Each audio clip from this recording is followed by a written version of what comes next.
Hello बच्चों, good morning. देखो बेटा, अपने सेट्स में लास्ट एक्सरसाइज चल रही है 5th। 3 सेट वाले क्वेश्चन चल रहे थे। क्वेश्चन नंबर 13 देखो, 12 तक हो गए थे। ये कहते हैं 3 टाइप की मैगजीन है। नाम भी ये दे रखे, मैगजीन ए, मैगजीन बी और मैगजीन सी। 3 सेट की बात कर रहे हैं।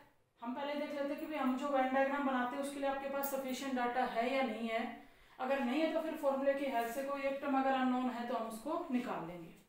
अब जैसे इसमें सेट डिनोट करने की जरूरत नहीं है। सेट ए अपने आप में मैगजीन ए के लिए है, सेट बी मैगजीन बी के लिए है और सेट सी किसके लिए दे रखा है, मैगजीन सी के लिए। कहते हैं सर्वे किया गया कितने कैंडिडेट्स का, 100 कैंडिडेट का। अब एक बात सुनो ध्यान से, एक क्वेश्चन पीछे भी आया था, सर्वे वर्ड है, मतलब सर्वे वर्ड में जरूरी नहीं है कि हम जो भी चीज चेक कर रहे हैं हर इंसान उस काम को कर रहा हो। जैसे पीछे क्वेश्चन आए, एक क्लब में 210 मेंबर थे, कोई चाय ले रहा था, कोई कॉफी ले रहा था। वहां पे एक चीज उसने लिखी थी कि हर मेंबर, कोई भी मेंबर है, कम से कम या तो चाय लेता हो या कॉफी लेता हो। पीछे गेम्स के बारे में था, कार्ड्स का, कैरम का था। जितने भी बच्चे थे क्लास में 25 थे, हर बच्चा कोई ना कोई गेम खेल रहा है। लेकिन एक क्वेश्चन और आया था एप्पल जूस का, ऑरेंज जूस का। उसमें क्या कर रहा है भाई, एक स्कूल में 400 बच्चों का सर्वे किया गया। तो वहां सर्वे वर्ड में ये जरूरी नहीं कि 400 के 400 जूस लेते हो। सर्वे में क्या है कि कुछ कैंडिडेट ऐसे मिलेंगे जो जूस नहीं ले रहे थे, कुछ ऐसे मिलेंगे जो एक टाइप का जूस ले रहे थे, कुछ ऐसे मिलेंगे जो दोनों टाइप का जूस ले रहे थे। तो सर्वे वर्ड यानी कि ये यूनिवर्सल सेट है, ये यूनिवर्सल सेट है। जैसे मैं कहते there are 25 student in class, तो फिर वो आपकी यूनियन होती है। हर क्लास का हर बच्चा गेम खेल रहा है या जो भी है, जो सब्जेक्ट पढ़ने की बात कर रहा है। तो अब यहाँ पे 100 का सर्वे कर रहे हैं। पहले हम डाटा लिख के देख लेते हैं। ये कहता है कि जो हमने 100 का सर्वे किया उसमें से ए मैगजीन रीड करने वाले 28 है, बी मैगजीन को रीड करने वाले 30 है और सी मैगजीन को रीड करने वाले 42 है। फिर कहता है 8 कैंडिडेट ऐसे हैं जो पहली मैगजीन ए भी पढ़ते हैं और बी भी पढ़ते हैं, ए इंटरसेक्शन बी। 10 कैंडिडेट ऐसे हैं जो ए एंड सी, यानी कि ये क्या आएगा 10, और 5 कैंडिडेट ऐसे हैं जो बी एंड सी, तो ये कितना आएगा आपका 5 दे रखा है इसमें। फिर कहता है भी तीनों टाइप की मैगजीन पढ़ने वाले, A intersection B intersection C, तो ये हमारा कितना है 3 दे रखा है इसमें।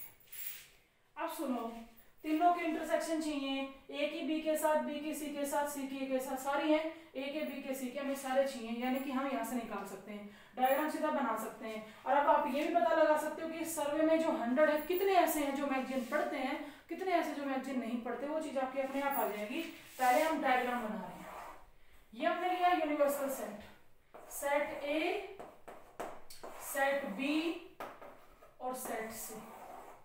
ये सबसे पहले इस पोर्शन की बात कर रहे हैं, A intersection B intersection C, कितने 3 ऐसे कैंडिडेट हैं जो तीनों टाइप की मैगजीन रीड करते हैं। उसके बाद ये वो पोर्शन है जो मैगजीन ए एंड बी पढ़ने वाले हैं, और ए और बी मैगजीन पढ़ने वाले कितने 8, तो 3 तो यहाँ पे आ चुका, तो यहाँ हमारा कितना आ जाएगा 5। अगर हम इसकी बात करें तो ये बी एंड सी का कॉमन है। अब बी एंड सी में कितने आपके 5, तो 3 तो यहाँ पे आ चुका, तो यहाँ कितना आएगा 2। अगर हम इसकी बात करें तो ए एंड सी की बात हो रही है, और ए एंड सी में कितने 10, तो यहाँ 3 तो आ चुका, यहाँ कितना आएगा 7। अब सेट ए की बात हो रही है, ए में टोटल 28 आने चाहिए। यहाँ देखो बेटा, 7 प्लस में 3 10 और 10 प्लस में 5 15 तो आ चुका। टोटल इस सर्कल में आने कितने चाहिए थे आपके 28, तो हमारा कितना आ जाएगा यहाँ पे 13 आ जाएगा। अगर सेट बी की बात करें तो 30 आना चाहिए। अब यहाँ पे देखो 5 प्लस में 3 8, 8 प्लस में 2 10, तो यहाँ कितना आएगा 20 आएगा।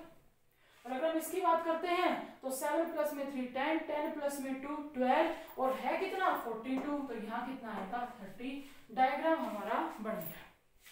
अब इसने फर्स्ट पार्ट में क्या पूछा भी कि 100 कैंडिडेट का सर्वे किया था, ये बताओ कि कितने ऐसे कैंडिडेट हैं जो एक भी टाइप की मैगजीन नहीं पढ़ते, मैगजीन पढ़ते ही नहीं है।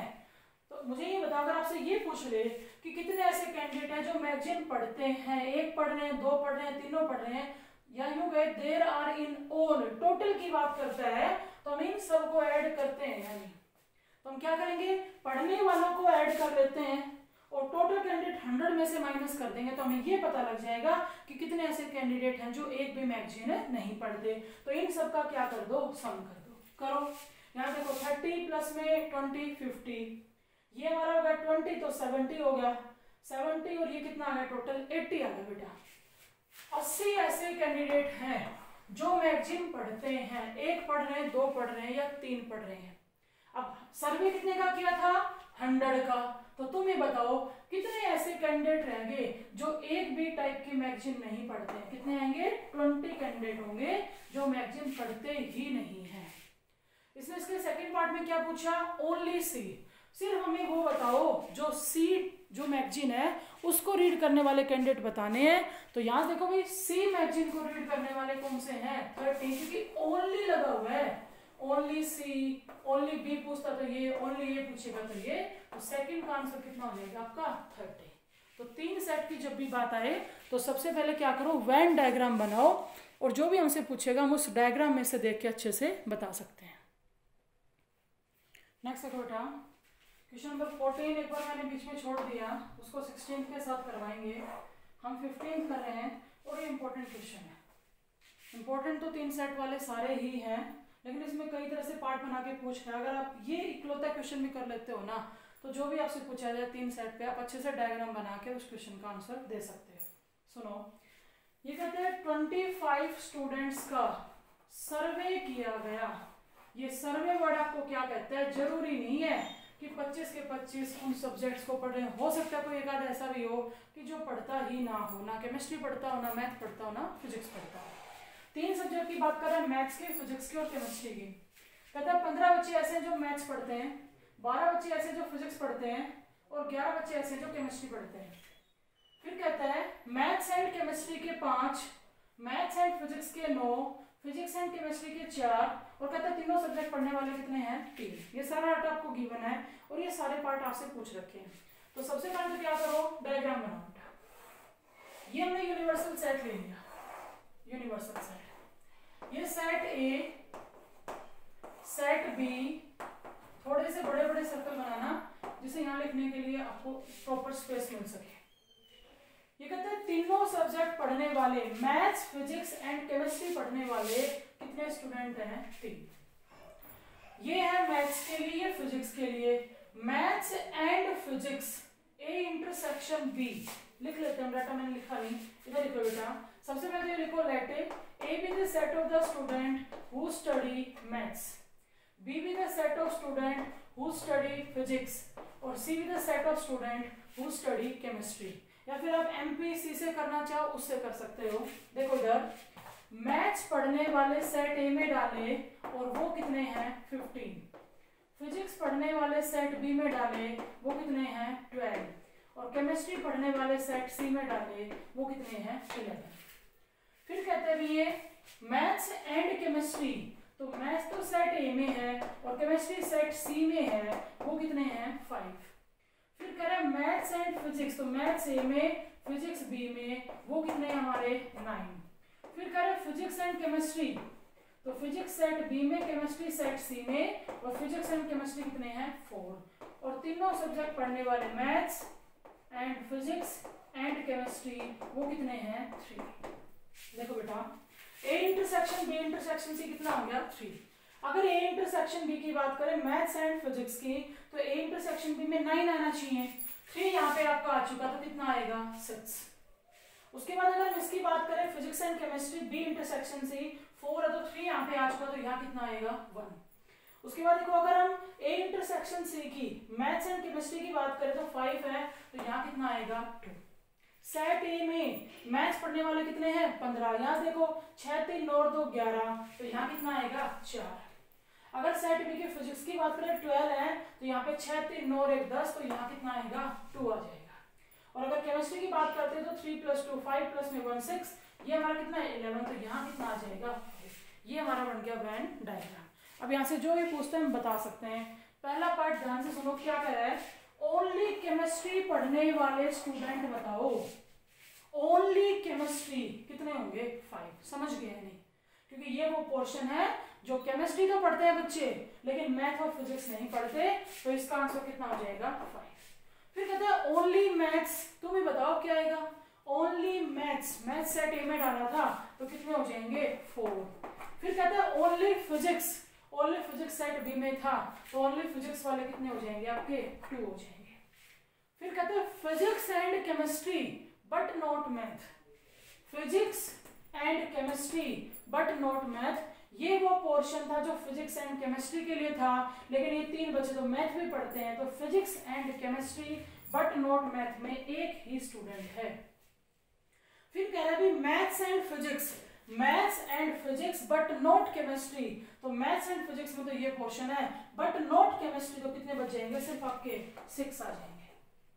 फिर सुनो ध्यान से, कहते हैं only one subject, only one subject पढ़ने वाले, एग्जैक्टली वन सब्जेक्ट पढ़ने वाले। ये 4 बच्चे मैथ पढ़ते हैं तो सब्जेक्ट तो एक ही पढ़ते हैं ना, ये 2 बच्चे फिजिक्स पढ़ते हैं, सब्जेक्ट तो एक ही हुआ, ये 5 बच्चे केमिस्ट्री पढ़ते हैं। इसमें ये नहीं कहा कि ओनली मैथ, कहते हैं एग्जैक्टली एक सब्जेक्ट पढ़े सिर्फ, तो किन किन का सम करेंगे 5 प्लस में 4 9 और प्लस में 2 11। ओनली वन सब्जेक्ट पढ़ने वाले कितने हैं 11, उस ओनली सब्जेक्ट में चाहे मैथ्स हो, फिजिक्स हो या केमिस्ट्री हो। फिर कहते हैं एट लीस्ट, अब इसको सुनो ध्यान से कम एक सब्जेक्ट। अब कम से कम का मतलब तो ये है कि फिर इसमें तो ये भी वो भी लिए जाएंगे, 2 सब्जेक्ट पढ़ते हैं, इसमें तो फिर वो भी डाले जाएंगे जो 3 सब्जेक्ट पढ़ते हैं। समझे या नहीं? कहते हैं एट लीस्ट वन सब्जेक्ट, या फिर यूं लगा लो, यूं कह सकता है कि भाई हमें वो बच्चे बताओ जो पढ़ते हैं, चाहे एक सब्जेक्ट पढ़े, चाहे 2 पढ़े, चाहे तीनों के तीनों पढ़े। समझ गए या नहीं? वो यूं भी कह सकता था they are in all, at least one, कम से कम एक सब्जेक्ट वाले उठाने हैं, तो 2 वाले तो उठाएंगे, 3 वाले भी उठाएंगे। तो मुझे ये बताओ, एक सब्जेक्ट वाले तो होते हैं ये, 2 सब्जेक्ट वाले पता कौन से हैं? ये वाला रहता है। ये 6 बच्चे मैथ और फिजिक्स पढ़ते हैं, 2 सब्जेक्ट पढ़े नहीं पढ़े, ये एक स्टूडेंट फिजिक्स और केमिस्ट्री पढ़ता है और ये 2 बच्चे मैथ्स और केमिस्ट्री पढ़ते हैं। एटलीस्ट 1 पूछा तो 1 वाले भी लेंगे, 2 वाले भी लेंगे और 3 वाले भी लेंगे, यानी कि इन सब का क्या कर देंगे सम। जो आपसे पूछ सकता है देयर आर इन ऑल के लिए, करो सम बेटा। 5 प्लस में 4 9, 9 प्लस में 2 आपका 11, ये 12, ये हो जाएगा आपका 14 और ये 17 और 17 प्लस में 6 23। एट लीस्ट वन सब्जेक्ट पढ़ने वाले कितने हैं 23, या हम यूं कह सकते हैं कि हमने 25 का सर्वे किया था, 25 में से 23 बच्चे ऐसे हैं जो एक सब्जेक्ट पढ़े, 2 पढ़े या तीनों पढ़े। और इसके लास्ट पार्ट में कह रहा है नन ऑफ द 3 सब्जेक्ट, वो बताओ जो एक भी सब्जेक्ट नहीं पढ़ते, तो इसी से निकल जाएगा। 25 का सर्वे किया गया जिसमें से 23 ऐसे मिले जो आपका सब्जेक्ट कोई भी एक पढ़े, 2 पढ़े पढ़ रहे हैं, तो 25 माइनस में 23, 2 बच्चे ऐसे हैं जो एक भी सब्जेक्ट नहीं पढ़ते, यानी कि हम उसको कह सकते हैं नन ऑफ द 3 सब्जेक्ट। तो ये क्वेश्चन आपको ध्यान रखना है। सुनो बेटा, 15th क्वेश्चन में जो पार्ट पूछ रहे हैं ना, अगर आप ये सारे अच्छे से कर लेते हो तो 3 सेट का चाहे कोई भी क्वेश्चन आप कर सकते हो। 1-2 पार्ट और मैं अपनी तरफ से करवा रही हूँ। ये बताओ, अगर यूं कहे एट मोस्ट 2 सब्जेक्ट, तो मीनिंग निकालो बस, ज्यादा से ज्यादा 2 सब्जेक्ट पढ़ने वाले। तो ज्यादा से ज्यादा 2 का मतलब है ये तो है 2 सब्जेक्ट पढ़ने वाले, ये लेंगे हम, एक सब्जेक्ट पढ़ने वाले, हम इस 3 को छोड़ देंगे। ज्यादा से ज्यादा 2 सब्जेक्ट पढ़ने वाले काउंट करने हैं तो उनको छोड़ दो जो 3 सब्जेक्ट पढ़ते हैं, तो टोटल 23, तो ज्यादा से ज्यादा 2 सब्जेक्ट पढ़ने वाले कितने हो जाएंगे 20 हो जाएंगे। अगर वो यूं कहता है भी कि एग्जैक्टली 2 सब्जेक्ट, एग्जैक्टली 2 सब्जेक्ट पढ़ने वाले स्टूडेंट बताओ, तो ये वो स्टूडेंट है जो 2 सब्जेक्ट पढ़ते हैं एग्जैक्टली, तो 6 2 8 और 1 9, 9 ऐसे स्टूडेंट हैं जो एग्जैक्टली 2 सब्जेक्ट पढ़ते हैं। समझ गए नहीं? कैसे भी करके अगर क्वेश्चन को घुमाता है तो आप बता सकते हो, जैसे आपसे यूं कहे फिजिक्स एंड केमिस्ट्री शायद पूछ भी लिया उसने, नोट मैथ बताओ, तो आप निकाल दोगे। एटलीस्ट, एट मोस्ट पे थोड़ा सा ध्यान देना, ओनली 1 में और एटलीस्ट 1 में डिफरेंस रखना। ओनली 1 तो एक ही सब्जेक्ट पढ़ना है और एटलीस्ट 1 में तो आपका 1 भी आएगा, 2 भी आएगा और 3 भी आएगा। तो ये था आपका 3 सेट के ऊपर क्वेश्चन। अब आपके जो 2 क्वेश्चन आएंगे 14 और 16 वो आपको नेक्स्ट वीडियो में करवाते हैं, लेकिन इस टाइप का आपको डायग्राम बना के देखने, एग्जाम्पल भी आपको कई सारे मिलेंगे, एग्जाम्पल भी करके देखने हैं। इस डायग्राम में मिस्टेक मत करना, डायग्राम में कोई भी छोटी सी गलती की तो फिर आपके सारे के सारे आंसर गलत ही होंगे। जब डायग्राम बनाते चले तो सबसे पहले ये डाटा, फिर ये, यानी कि आपके पास होगी 7 टर्म्स होंगी, तभी आपका डायग्राम पूरा बनेगा। अगर उनमें से एक टर्म भी नहीं है तो पहले आप 3 सेट वाला फॉर्मूला लगाओ और उसके बाद डायग्राम बनाओ।